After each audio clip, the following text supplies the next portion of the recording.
we have series creator Dexter Adriano.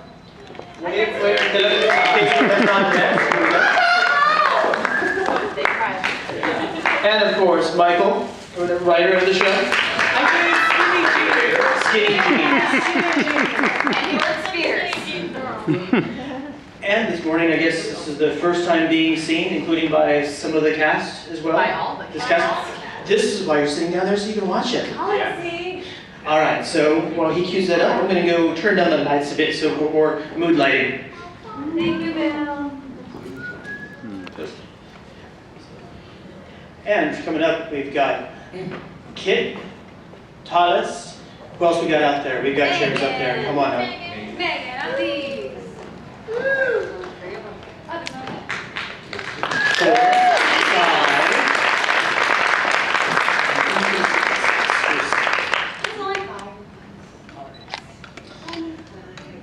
Actually, so starting off, so what did you guys think? First time seeing the cuts? Woo, that was so fun. We hadn't seen anything, like literally nothing, so I really enjoyed so we did that actually on an iPhone. All one take, that first shot, and we had to do it over and over and over again so we don't, it's one take.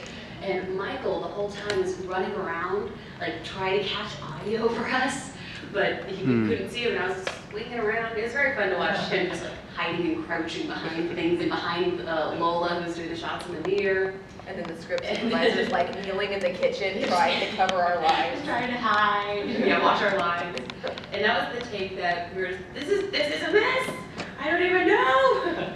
So that was the one where you were coming in just being absolutely ridiculous, and I was being even more ridiculous. That was the only take that we did like that. That was the only take where I went behind you and made faces. Yeah. Which, did you know I did that? No, I had no freaking clue. Which is great. This is sneaky. Yeah, that was the only take we did that. The last one was, we hate everything. That was actually the last shot of the day on our last day. Yeah. That was how we finished shooting. With that continual shot on an iPhone as we're all just crying, we're being so exhausted. But it turned out great. Good job, editors. So proud. So how do you think it goes from here? Is all of principle completed on that first episode, or what's next? Yeah, all the principles wrapped up, and now I gotta cut it all together, do what I did for the whole show.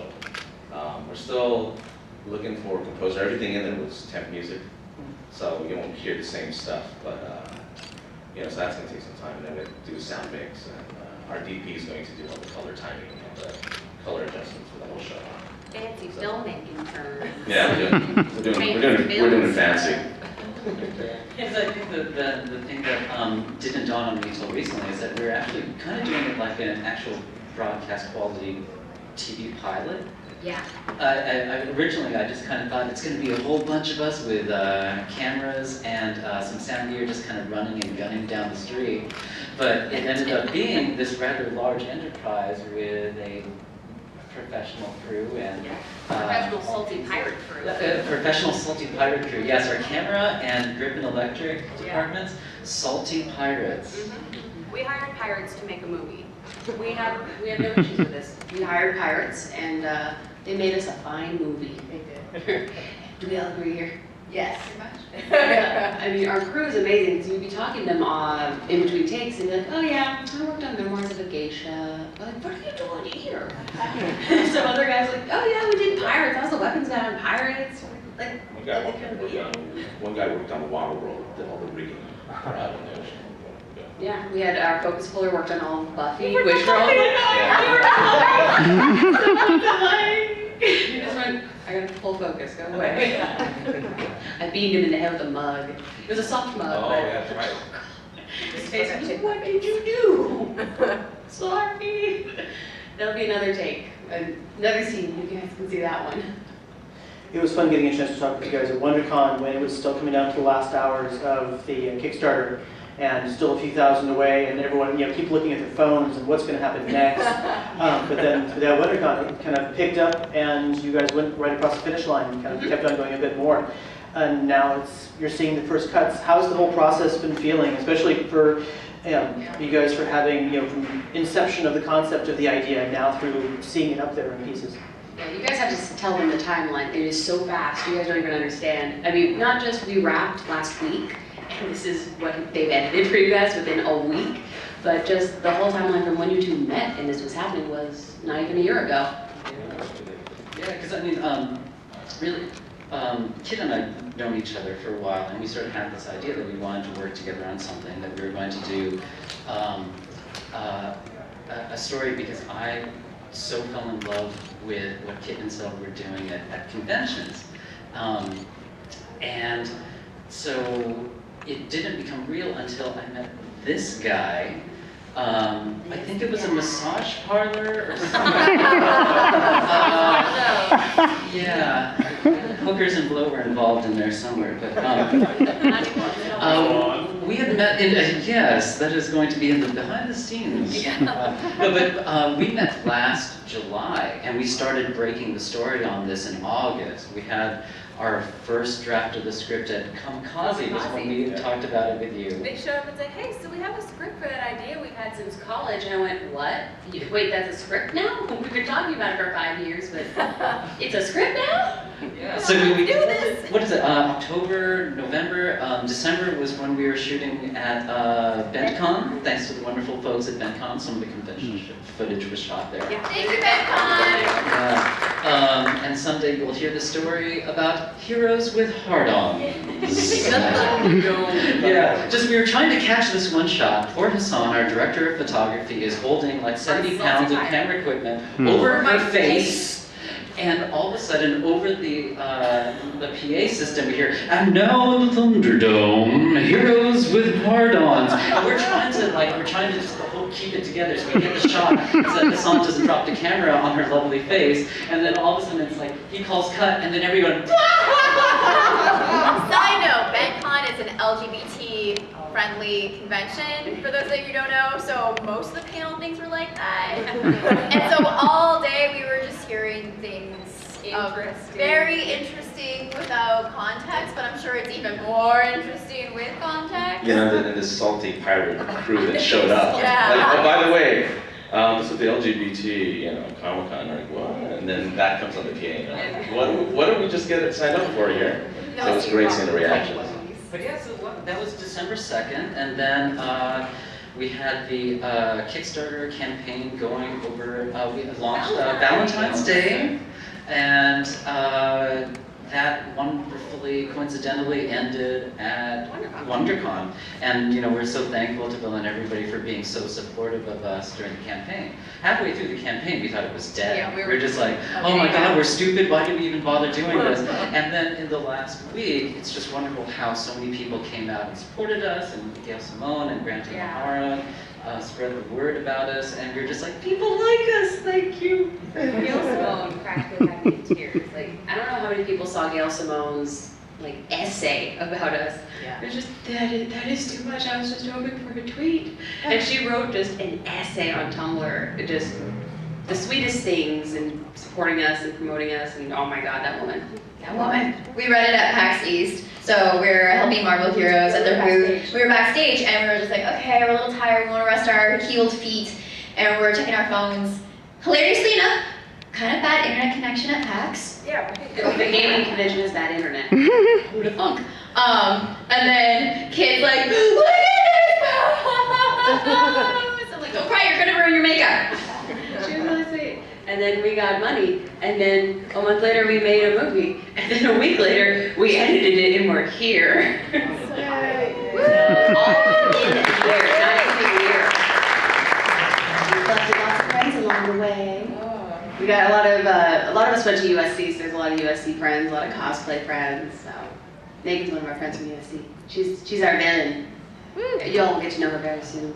Oh, that one. Well, that one. My character in comic book form. So what's it been like for her to get involved now that, because everyone else kind of knew each other from before, now she's the big bad for this first season?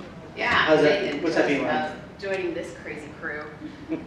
So I pretty much knew most of this, we're all salty, so I pretty much knew most of this salty crew from USC, and then I met Sylv here, at one of our first meetings about it in a sushi restaurant in downtown. Oh, yeah. And my first con was actually WonderCon, and I was dressed as my character. So it was a really interesting introduction to the con world, because I had no, excuse my language, fucking clue what was going on. It was really cool, but I didn't get it. And my darling boyfriend is a huge Batman fan, so I got that, and I was really into that, and then I'm, you know, all of a sudden dressed up in this gold corset and black cape and walking around, and I had this little girl walk up to me and go, "Can I have a picture?" And I was like, "Yeah, this is cool!" So it was a whole new world for me to walk into this.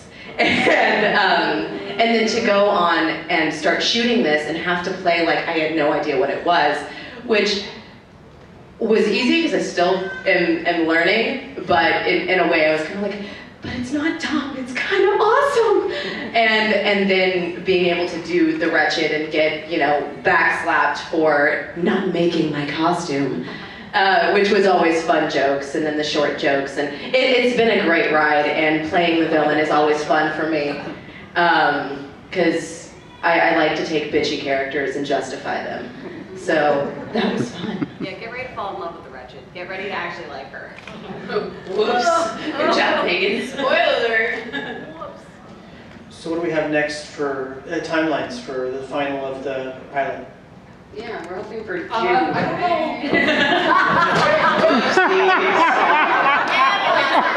You're on your own now. No, I want. You know, we're looking for like mid-June, late June, hopefully. You know, if all these somewhere in June, hopefully, when all these pieces come together. Production, sound mixing. Well, keep in mind, a lot of the people that are actually involved in this are volunteering their time. Yeah. So the fact that we were able to do all of this so quickly on such a small budget, and you know, $36,000 sounds like a lot, but in relative terms, you have so many people who've been working in the industry for so long, and if they got paid, they took a huge pay cut to do this with us because they fell in love with the story just like we did. So a lot of these people in post-production, you know, we don't have, straight up volunteers. they're volunteering their time. So to be able to have a turnaround that's, you know, not too far off, like a month and a half away, is incredible. It really, because TV shows don't do that, and they're getting paid. I mean, they do it, you know, like they have, once they start shooting, they have, you know, 7 days to get a show done, but they get paid. And when we have this post-production team who are all volunteering their time, because they love it and they want to show you and they want to share the story. They want to be a part of it. So it's going to be interesting to see how fast this comes out, and we want to make sure it's perfect, or make sure that all the kinks that we are aware of are worked out before it's shown to you. So for it to come out in a month and a half, for us it seems really long because we did this so quickly, but looking at it is really fast, and it's really cool and scary all at the same time. We're hoping to have it up on YouTube, so that will be where everybody's able to find it. And for those lucky people who bought the DVD on the Kickstarter, that's going to be awesome. We have behind-the-scenes footage. We had a guy there over the weekend from hell. We had a guy shooting BTS footage for us. It's going to be awesome. We had a day that was 90 degrees, getting sunburned. We were in like a greenhouse effect with this diffuser tarp above this backyard full of trash, just trash, dirt trash. And then the next day, it was drizzly and rainy and overcast, and the poor PAs had to be there with blankets to smother us so we wouldn't freeze to death with umbrellas so we wouldn't lose our hair. Screw you, Storm. And then it rained. And then it rained, yeah. It was the weekend from hell, but we have behind the scenes footage of that to go on the DVDs, and we need to do commentary. We have too many stories and too many ridiculous things, so we hope to do commentary. So y'all who got those DVDs, you picked the right package. Apparently it's gonna be awesome. Well, our darling makeup artist, and I apologize. Hi, Kelby. Hi, this is our makeup artist. Kelby, you get up here. And Tally. Tally, you too. You get up here. We have a bunch of cats in the audience too. I have a laugh. No, Steve can't stand. No, you can't stand. You're too tall. This is the best scene. So, Kelby is one of our Galactic Rangers. What was your name? We decided that it was Varfy Oblivion, because it came across where Kit was messaging me on Facebook. She was like, I have to do those ranger costumes. I'm like, oh, you still want me to sculpt those symbols for the chest, right? She goes, oh my god, I totally forgot about the symbols for the chest. Where are they even gonna be? And we were thinking about it, and then I was like, well, you have a Trinity. Your Trinity Infinity, you've got the Infinity symbol. What's the origin of the Infinity symbol? So we Googled it, and it's like, oh, well, it's a mathematical symbol. It's also Greek. And I was like, well, then just find really bitchin' mathematical Greek symbols. And so I was Varfy Oblivion. I don't know what it does in math. I'm not my mother. She's a mathematician, I'm not. I am Yeah. Constellation cosine. And then the other Galactic Ranger, she was Centennial Sigma. Yeah. Centennial Sigma. Or Centurion Sigma. Centurion. said it correctly on camera, so we had to I can't remember. But it was she had a Sigma symbol, and then I was joking if I was a Galactic Ranger, I'd be the Mu, because that's one of my favorite symbols in physics, because I'm a nerd like that. It looks like a U crying. And then Tally was like our professional cosplayer, Crazy Daisy, who brought. I don't think I can spoil that. Never mind. I'm not gonna spoil it. She's a badass. The reason why I repeatedly apologize to her is because my makeup is black and gold, and it goes from the corner of my tear ducts all the way out to my ears, basically. And I watched a lot of RuPaul's Drag Race to get that look. I'm a drag queen. But Just needed a wig. oh, totally.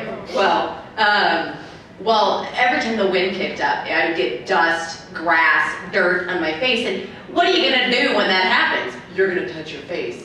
And what'd she say to me? Don't touch your face. So I had this cape connected to my wrist, and every time the wind came, I just did this.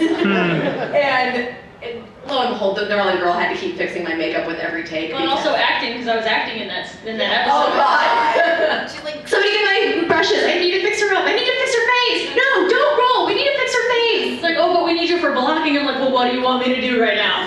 Do you want me to fix faces? Or do you want me to be an actor? Do you also want me to make sure the costumes aren't dirty? What do you need me to do? All of the things. All of it right now. Actually, 5 minutes ago. I also want to point out, Steven, stand up. He's wearing the armor of our villain Necrocide, complete with crotch snaps and buckles.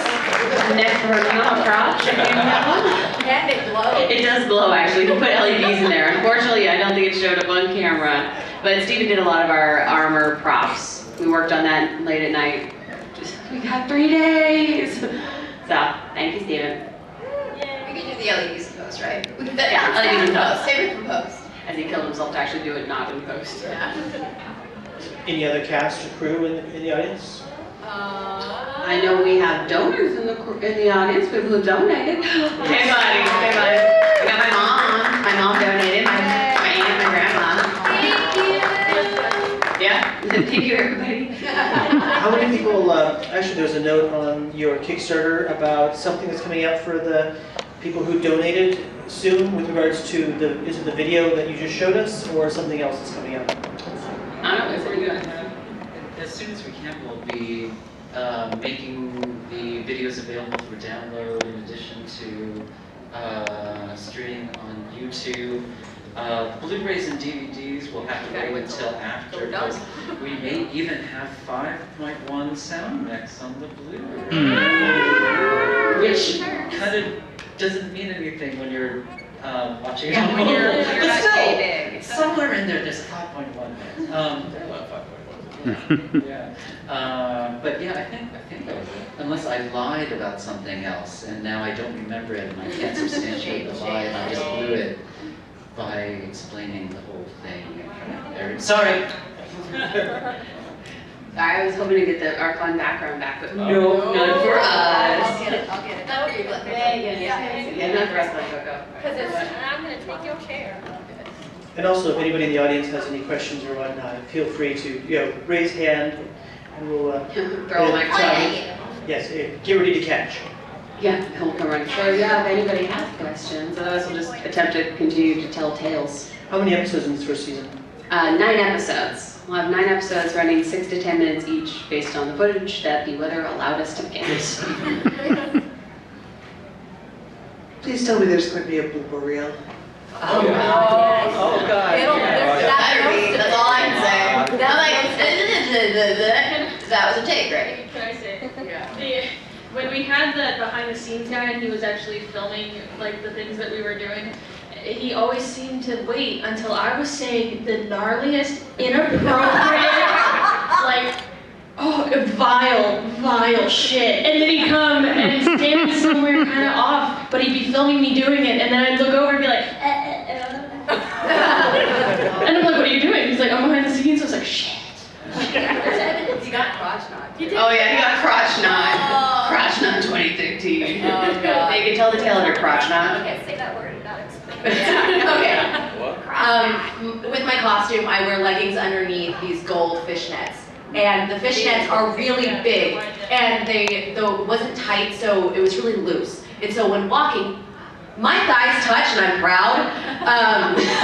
But when you're cold, what do? You kind of dance in one spot. Well, the fibers decided they were gonna mingle and create a spider and a web. So I sit down and I look between my legs and there is a web of just gold between my thighs. And I go, crotch knot, need help. And at some point I had 3 women between my legs trying to untangle my fishnets. Oh, and she got quote of the day on the call sheet. Yeah. Because every day somebody said some stupid stuff. That would end up on the next day's call sheet as quote of the day. Hers was, luckily it's just between my thighs. So she kind of just stood there, I guess. It would have been fine. But my favorite blooper that we didn't get, though, unfortunately, the camera wasn't rolling. We were up on top of this roof in Koreatown. It is 90 degrees, and it's a blinding white roof. We can't see anything. We're dying. It's the second half of the day. And I'm standing up there, and they're framing a shot of me standing on the edge of this balcony thingy, looking down. And yeah, they're framing it up, and Lola, who plays my roommate in the show, she was behind me, also getting framed up. Then all of a sudden we hear a boom, boom, and I go, my face! So I run past the camera to like get behind, like, protect me, I'll hide behind the camera. The Reds, the expensive cameras, and Lola's just going, ooh. So once I get out of, like, I assume I'm safe, I look behind us. Our catering tent thingy, the only source of shade on the roof, is going boom, boom, boom as it hits for the edge. And our little scrimp soup, she's a tiny little thing, she just went running, just jumped on it. And Lola was so afraid that it was just going to keep going. And Angela would have to do a little flyby off the roof with her catering tent. But it was very fun. I just dove over the camera. Protect my face! And the whole time I was thinking, so like, there's the human part of me that's like, good God, let us save this woman and this tent. Then there's the producer part of me that's like, I have not paid for the accidental medical insurance yet. Insurance.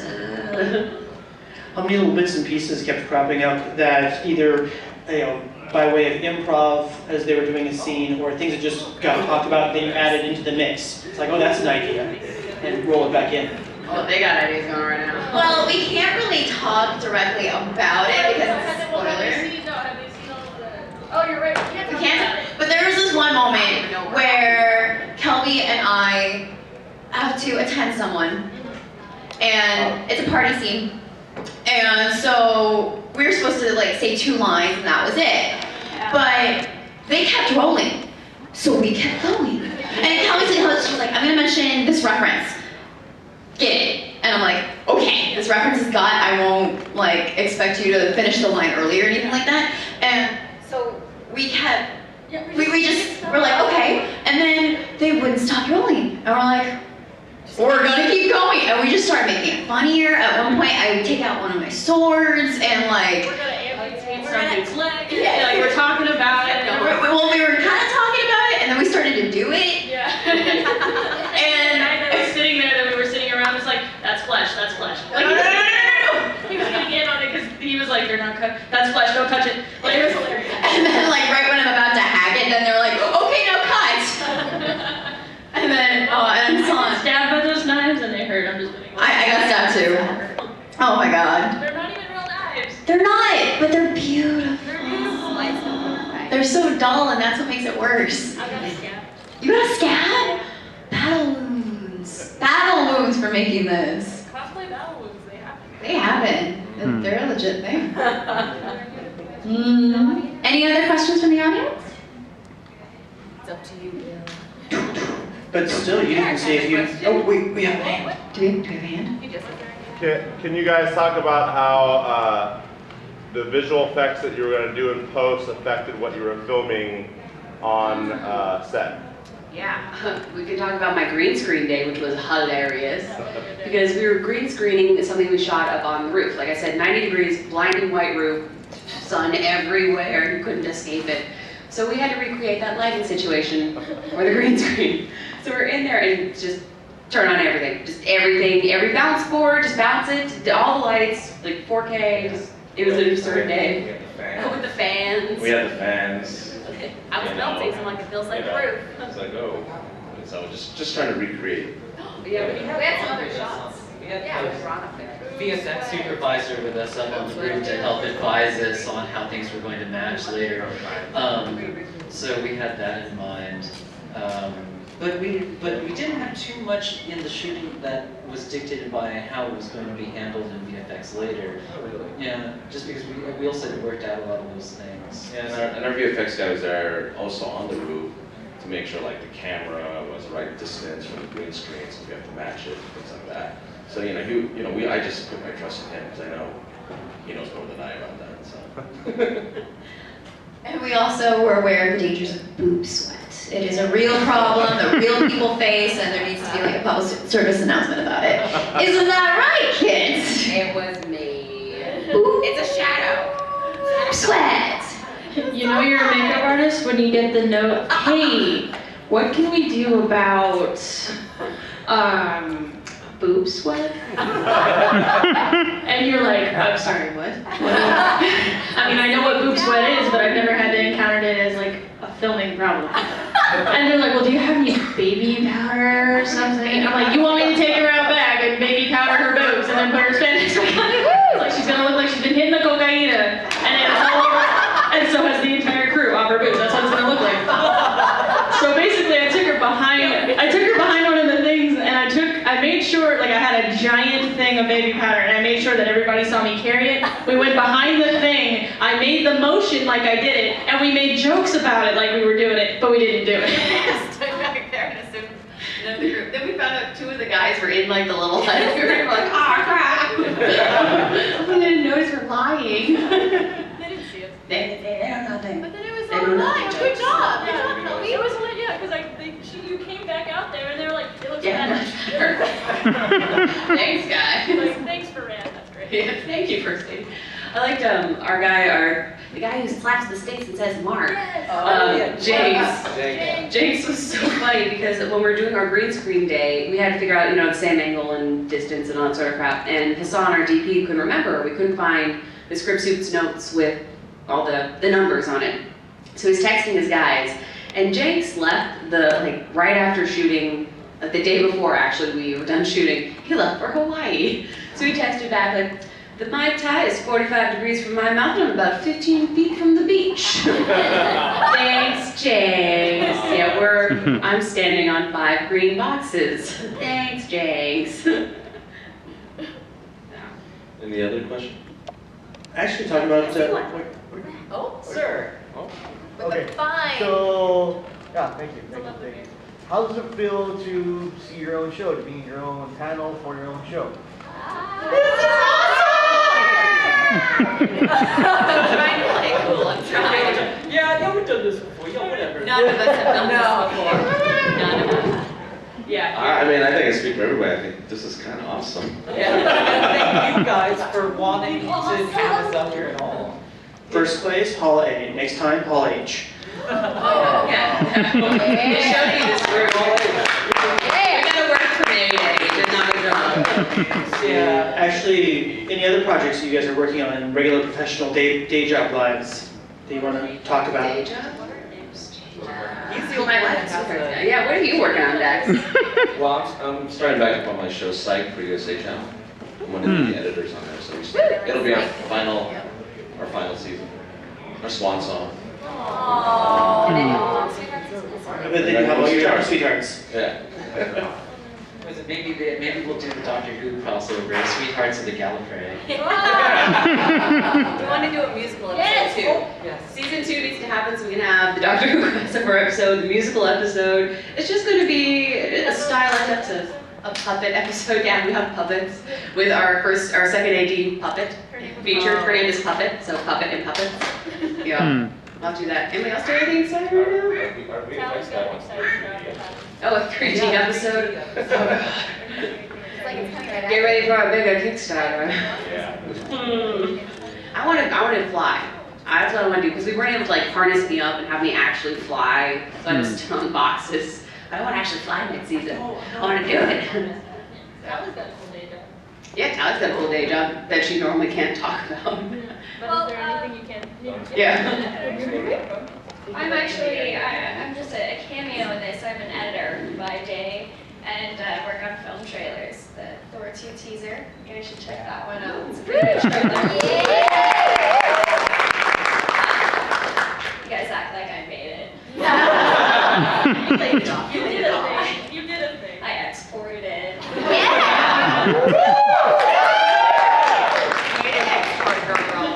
But yeah, I think that's what's so cool about this whole production is it's a love child. It's not like this is what we get to do every day. You know, we're hoping, you know, to go into the acting world and stuff, but it's not, this is all a first for I think most of us, so it's really everyone coming together just to do something that we love. And you can see it in the clips, like every single person is having fun with their job. As Megan said, it is pretty much all volunteer, you know, so it's You gotta want to be there to be honest. yeah, but You gotta like it shows through, I think, so it's really cool being a part of a world that everyone is just so excited to be there, and it's, you know, get to step out of our boring days and put on this new suit, and I don't know, it's pretty cool. This ain't new at this point.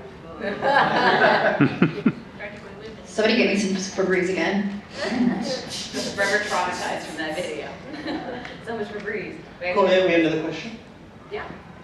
Good, dude. So you guys are used to cosplaying, and you have a certain amount of responsibility to live up to a certain character. Say you're doing your Power Girl or whatever, and you know people have the preconceived notions of what that character is. But now you guys have your original characters. How freeing is that to have something that's your own creation, your own interpretation, rather than actually having to recreate something that already exists?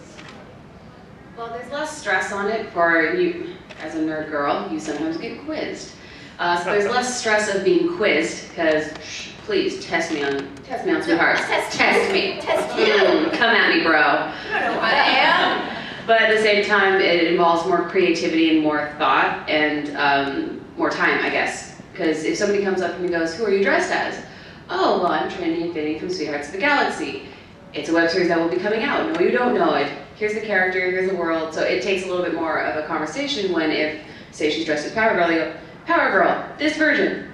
Grr, done. So it's good and bad in that way because you get to talk to people more and that's really nice, but at the same time you have fewer people who care to have that conversation. So it's a weird balance.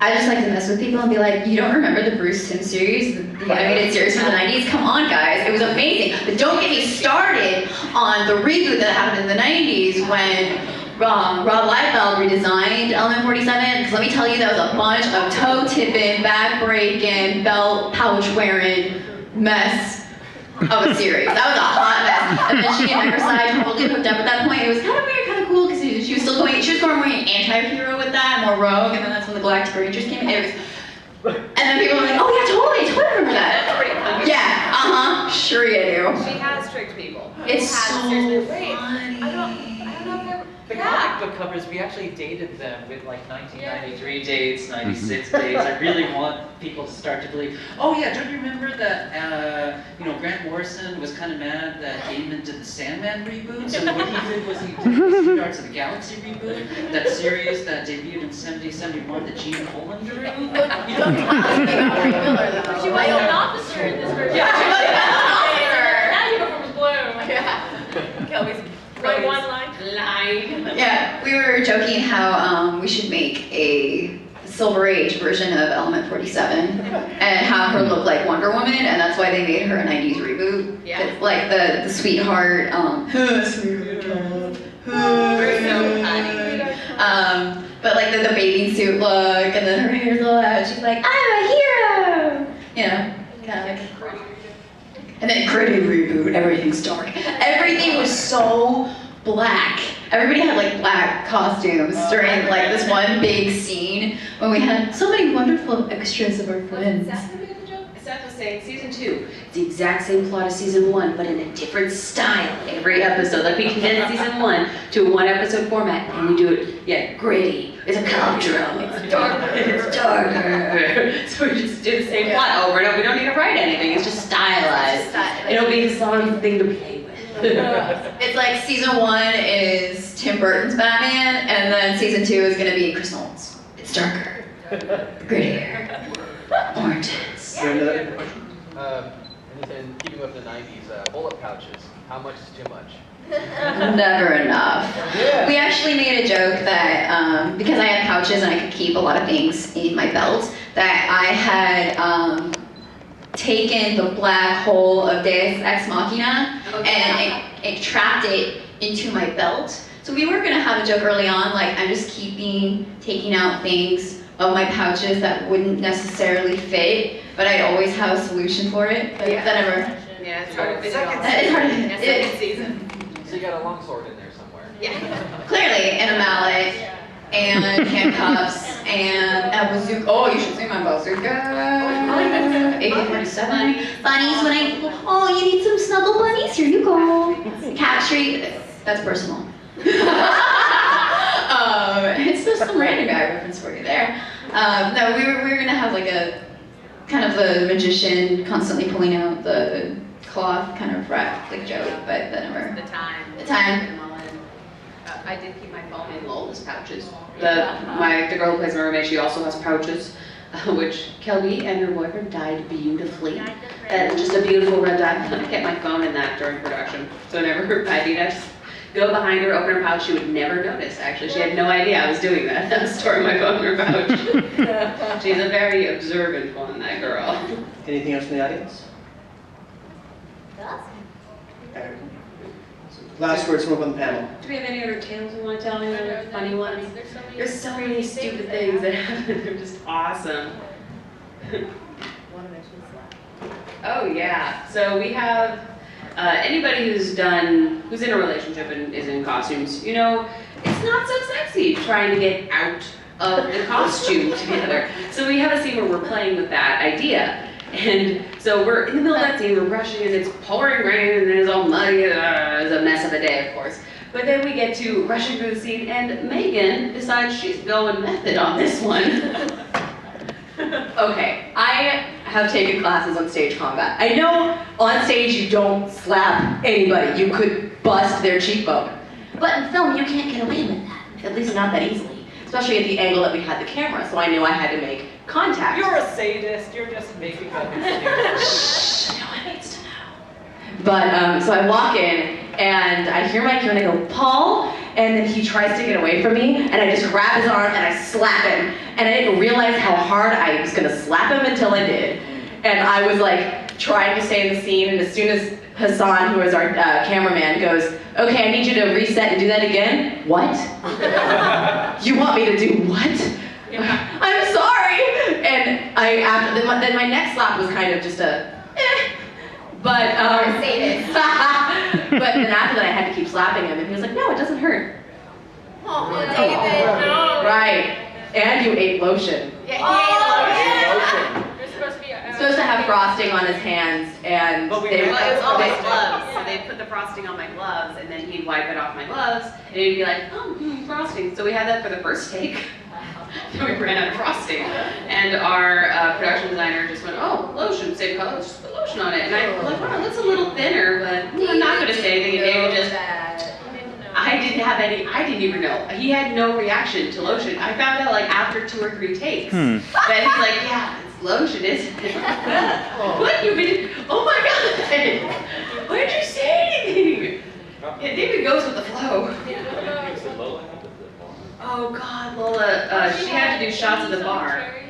No, she didn't have 80. She had, there was like 20 takes, so she had at least 20 cherries and at least, I want to say like 60 shots of root beer. Yeah. That poor thing was on such a sugar buzz. Great acting choice to eat a cherry at this exact moment. Yeah. Every take. About how I had to eat red velvet cake, like every scene. It became a running joke. It became a running joke, and then I'm like, but you wanted me to eat cake in this all the time. Why am I have like 5 new pieces of cake? And so it was funny because like at one point there is a ruined cake. But then in the next scene, I'm eating cake that isn't ruined. And so I have to there was random like improv-ing, like, oh, party scene, blah, blah, blah. And I turn to one girl and I go, I made like 3 of these. So I was all the cake. constantly eating red velvet cake. It's one of my favorite cakes, and now I'm just like, nope. Nope. I have eaten too much stale red velvet cake. Are we wrapping it up, Bill? Or are we still there? Well, no, that's top of the hour is the next panel, so it's time to wrap that up. Yeah. So thank you guys very much. And thank you.